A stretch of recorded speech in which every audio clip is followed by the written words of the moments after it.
welcome to another edition of Books and Things with Tom. Yeah, and I'm Tom. Thank you for tuning us in, and today we're going to meet Bernice Rocque, who is a author and educator, and also a Kappa member. And Bernice grew up in Norwich in the surroundings described in her novel, which is Until the Robin Walks on Snow. And it's kind of a book written about some of her family members, and I think it's an interesting book. She's a graduate of NFA class of '68 and the University of Connecticut and Syracuse University. Welcome to the show. Thank you very much, Tom. Bernice Rocque. So, now you're also an educator, family historian, writer, and avid gardener. I am. And anybody who does gardening's got a lot of peace in there because it's a peaceful place to be. Yes, and for me, I got my love of gardening from my grandmother, who's the main character in this story. Oh, really? She was a gardener, yes. Oh, wow. Yes, her favorite flower was iris. Mine is daylilies. Daylilies? Yeah. I thought my former girlfriend has flowers in it, and I'd walk in and she'd say, "Don't you see the new bulbs out there?" And then I'd say, "Are you kidding? A flower? This is a flower." Yeah, that one's dead, but I say, yeah, it's pretty, but she'll name the name of the flower, and I'm lost, totally lost. Yeah. So tell us about your book.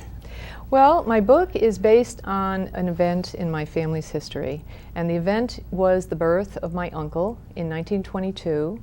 He was born weighing just 1.5 pounds. And in 1922, that was practically a death sentence. Yeah. Very few babies under 3 pounds survived the first year. And when you already had a mortality rate for babies in that time of, in 14 babies, typically 1 died within the first year. Yeah. So you're already pushing it, advantage. and to be that small a baby, you normally didn't survive. So my family was determined to save him, and it was kind of the perfect lining up of events in that the midwife was a very close friend of my grandmother, and she was a very devoted friend and midwife. And so a good deal of the book is not just about trying to save this baby, but about the friendship between these two women, between my grandmother and this friend of hers, Helena.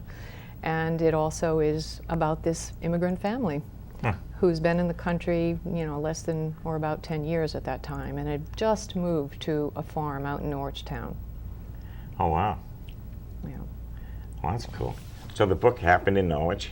It did. It takes place in Norwich. There's reference to where they lived previously, which was High Street, which was heavily, at the time, in the early 1920s, a lot of Polish people. My family was Polish, Lithuanian, and Russian. So those 3 nationalities figure into the people that are in the story, the characters. Yeah. Every character in the story was a real person. And I've done my best with the help of my uncle and my aunt, who are 80-something and 90-something at this point in time, to reflect what those people were really like. Yeah. Yeah. Now your uncle is he the baby? Yeah. Yeah. Yeah. Ah. Yeah. Now, being so small, did he have any birth defects or any problems? Or? Well, Mike Or am I giving some away in the book? Well, Mike Morosky, who's an an obstetrician who I went to school with, he was in my class. He did the medical review on the book. It was very nice to do it, and he told me a lot about what they think, why they think babies such as my uncle survived. And he said that they believe now that for some women, they were so stressed from the activities that were occurring in their life that their body accelerated the development of the critical systems of a baby, so that if it were born early, it had a chance of surviving. So a very small percentage of babies born, say, 2 to 3 months early, which is about where my uncle probably was, survived. But if it was because things like the surfactant in their lungs was actually developed, and they could breathe. Most of the time, a baby that small would gasp for air and die within minutes or hours. Wow. Yeah. That's amazing. because there's so many babies that weigh 3 or 4 pounds and they don't make it. Right, right. Even today, there's a lot of, touch and go with babies yeah. that size. Yeah. I had a friend of mine down in Florida. He had the same problem, and kid was fine, but again, it was like 3 pounds. Mm-hmm. And did you see the one the other day on TV just to change it? 23 pounds. No, I didn't. Oh my Wow. God! I mean, 23 kid is pounds. huge. Japan, some huge baby. I think it was 23 pounds. Anyway, now you don't live in Norwich now, though. I don't. I No, you live don't. in north of Bridgeport, Okay. and in a suburb there. Wow. Now you do a family historian. You're a writer, and you've written articles with your work in training and development and project management.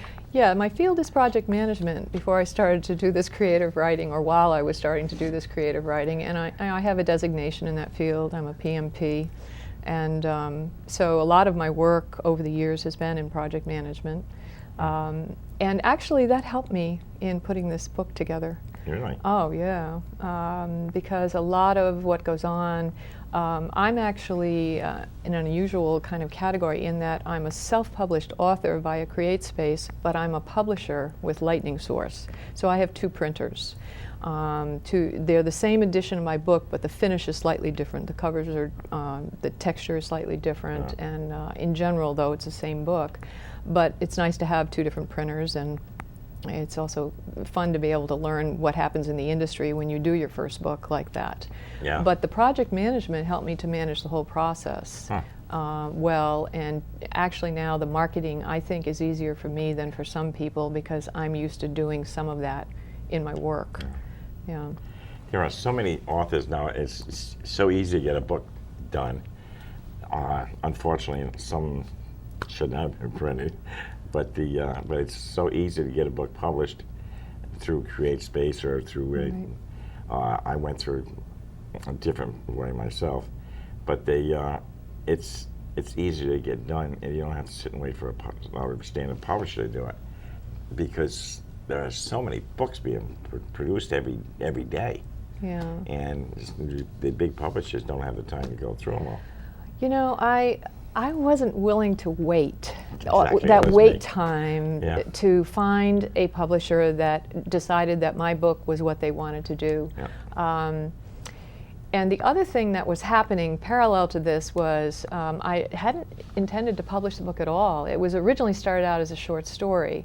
And what happened is it kept getting longer and longer as people had ideas for it, that people read it and reviewed it and commented on it between my writing group and even my family. It kept getting longer and longer as it got more fully developed.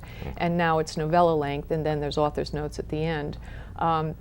What I found is that I wanted control of my book. Yeah. I didn't want to lose control of the cover and the internals and the words that were my words, and my uncle having had such a fingerprint on this, and his sister, my aunt. So I went out and I thought, why can't I'll publish this through my business, and I did.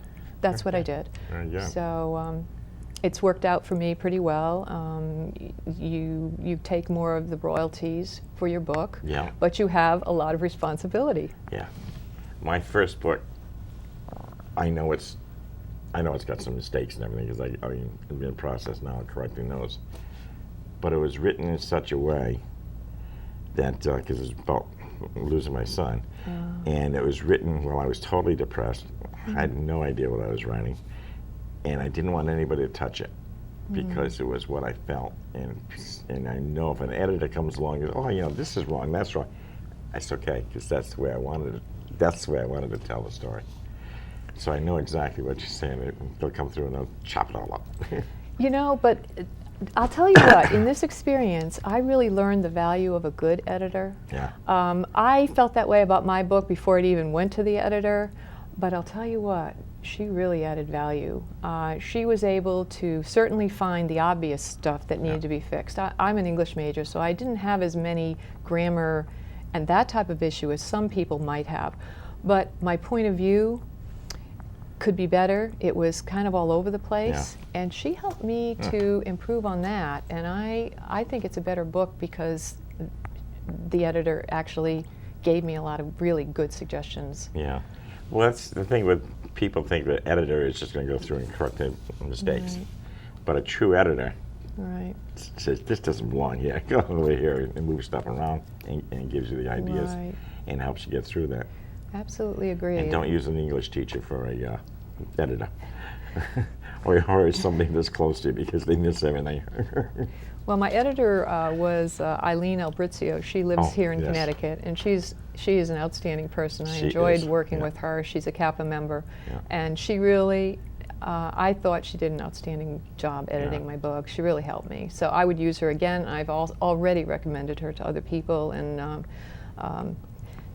she is worth every cent you pay her.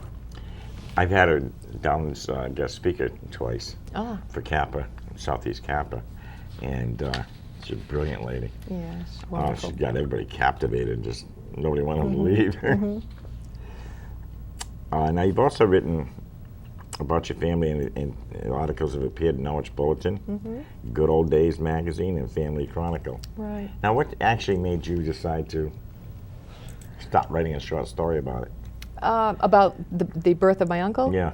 A conversation with him. Oh, really? Yeah, I was visiting with him and his wife, and we were talking about family history, and he said, do you remember that I weighed 1.5 pounds when I was born? Did you ever know that? And I said, oh yeah, I took a note on it when I was interviewing family way back, 40 years ago.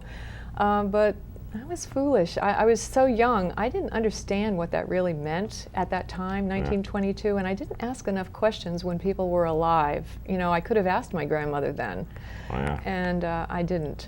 But I did have some notes, and he knew some things about the situation. And then I said, you know, I'll call my cousins, because there were cousins that grew up in the same house with my grandmother. And I was able to gain additional information, and that was built into the story. So my uncle, I knew he wanted me to write a story. I just knew it.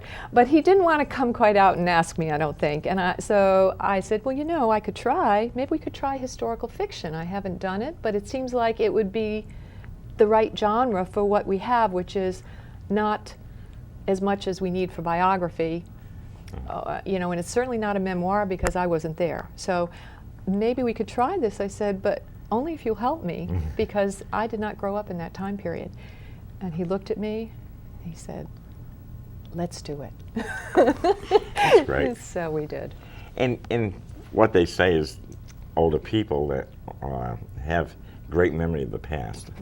Not so much about yesterday or this morning, but they do remember the past, and they're usually pretty accurate.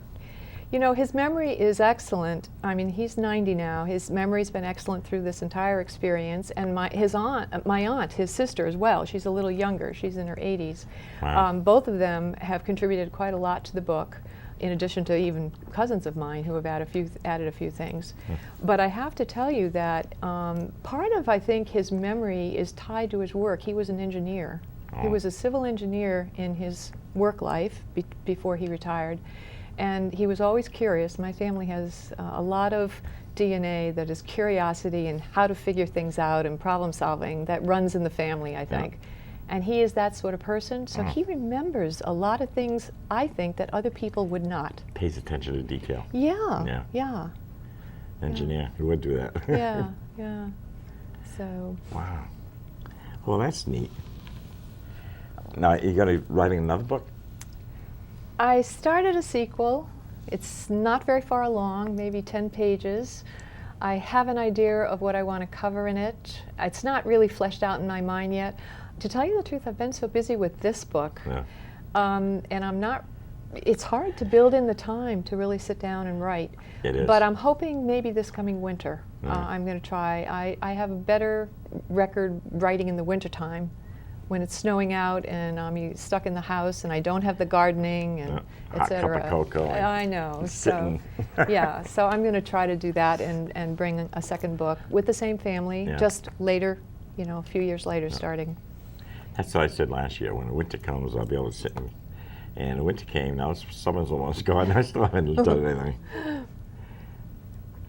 Now, how has genealogy research changed since you began writing your memoir? Well, all the years I worked on genealogy, my biggest focus was to fill out my tree and get it back as far as I could in as many lines of my family as I could.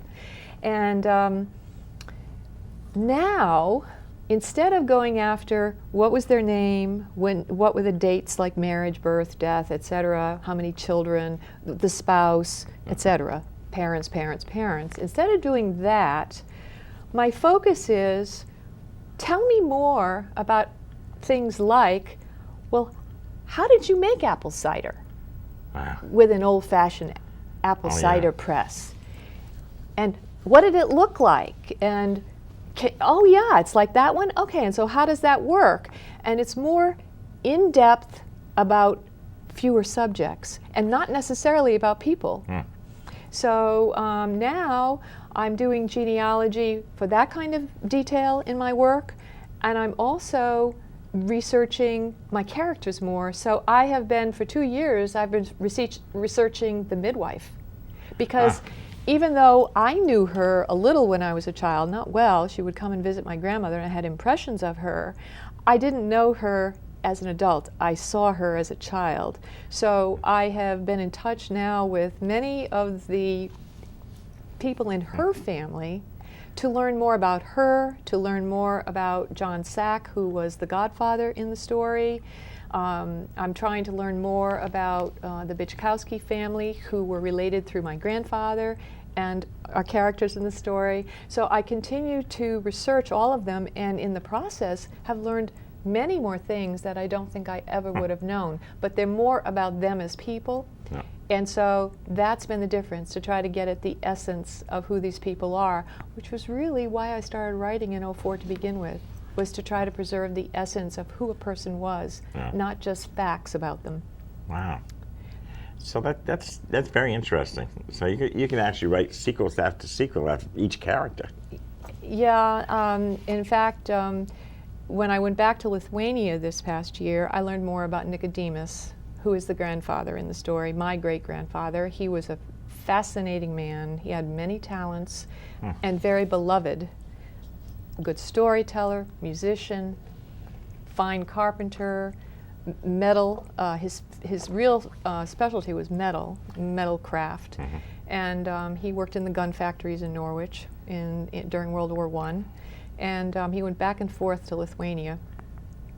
I'm learning more about him, and I actually saw his house, the one that he spent the final years of his life in Lithuania, and was able to walk just the way he would have down to the Nemanus River, which is a major river that goes through the area where he lived, and hear more about him from some of the relatives that now I have just met and are now new family to me. Oh, that's neat. Yeah, Wow. yeah. I'd love to do that, but I have no idea where I'd even go. It's Portugal. But beyond that, I have not even a thought. But that's got to be fantastic. It's interesting. Well, you know, I love history, so there's the part of me that loves history that's involved in genealogy. Yeah. But what people who don't do genealogy may not fully understand is that you learn a lot more about why you are the way you are. Yeah. And now there's beginning to be some look at, you know, what is genetic memory? There's a lot of research. I just realized this recently. There's a lot of research going on in a field called epigenetics that looks at how experiences of someone might actually change their DNA, and then that changed DNA is transferred to offspring who then have experiences or feelings or things about them that are really transferred because of your experience. There's a lot going on. There's studies going on mice, and also there's a woman who's written a major book in France that has done work for 20 years on helping her patients, you know, in psychology, to deal with issues that probably could have been left by previous ancestors through DNA. There's a possibility of that. It's kind of a young field, and I'm fascinated by it. Yeah, yeah. I think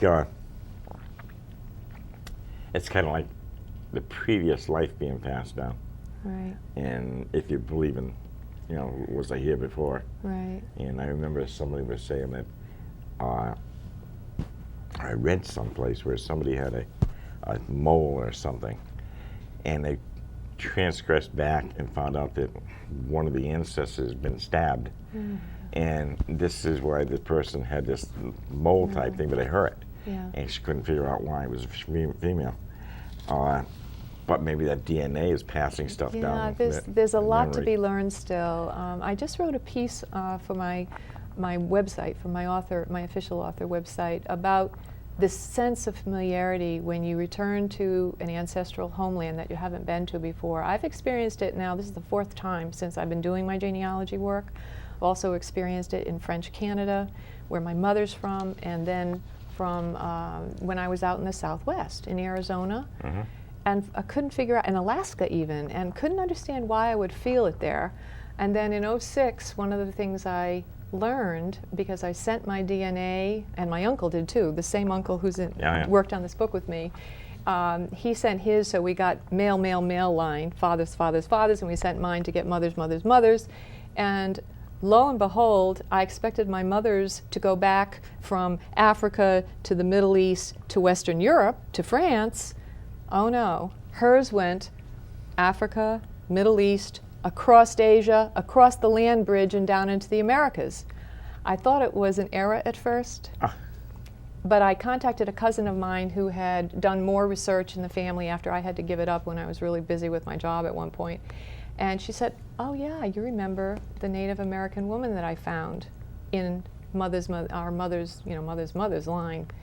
And I thought, this is remarkable, because if you experience that feeling, you're not imagining it. Yeah. It's a very strange, peculiar feeling of really being comfortable, so comfortable and calm, but also like, why am I feeling this way? Yeah. So I wrote an article, and I've been getting feedback on my Deja website. vu. Yeah, I've been getting feedback. It's been interesting. Huh.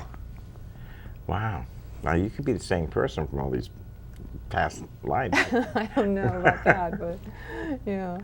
I think that's interesting. Now, you mentioned your author web. What is that?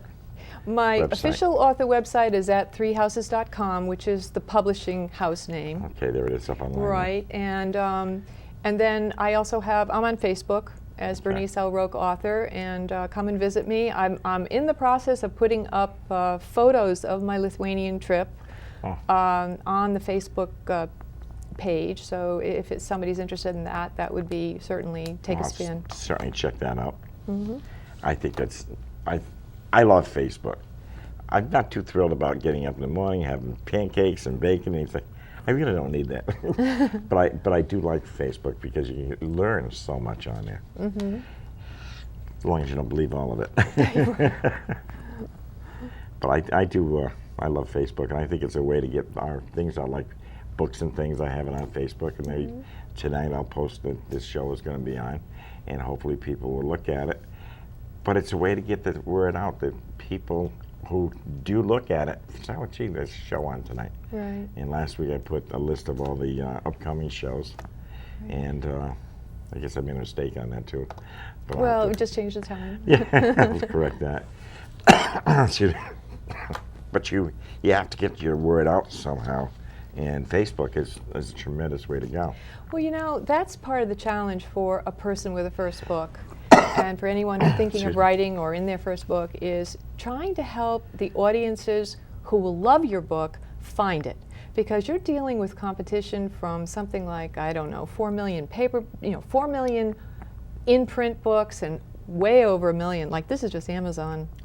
Amazon offers, and your competition is tremendous. But what you know is that there are people out there, certain audiences, that your book will be perfect. They will love it, and it's trying to find a way to introduce your book to those natural audiences that will love your book. And the nice thing is that it's a pyramid, a reverse pyramid. It's a pyramid because you tell your friends. I got 2,000 friends, and I have no idea who they are, and they have 100 friends, and so you're really spreading it out as long as they keep sharing it with their people. There was one moment about 2 months ago, I think, or a month ago, where someone I know through my old former job, who knows people all over the world, there was a moment he must have shared one of my posts on my author page, and it literally went all over the globe to all these people in probably 15 different countries. Yeah. On most continents. I was amazed. It gives you an idea of what can happen when someone says, "Oh, I think my friends would be interested in this." Exactly. And they share it. Yeah. You know. I got an email from a friend of mine. He said, "Oh, come on, you know, blah, blah, blah, from East Africa." He said, "You've got a friend in there?" And I said, "I tell you, I am known worldwide." I don't know who it is. But in it being a Lions Club, I have people all over the world that are joining me because they're looking for more information about lions and whatnot. So out of 2,000 friends, I probably got 20. Maybe a little more than that. But Facebook is great, and I think everybody should get on Facebook and learn some things. Now you got a September 19th, you got the wrap-up of the Authors Trail at Mayhew Sun. Yep, the Connecticut Authors Trail, wonderful idea that was put together by the director from the Franklin Library, and now I think it's over 20 libraries that participate, and quite a few authors, local authors in Connecticut, somehow connected to Connecticut, either live here or grew up here, but there's a connection to Connecticut. And they have them all over these libraries. You can just go to their webpage, Connecticut Authors Trail, and see who's coming.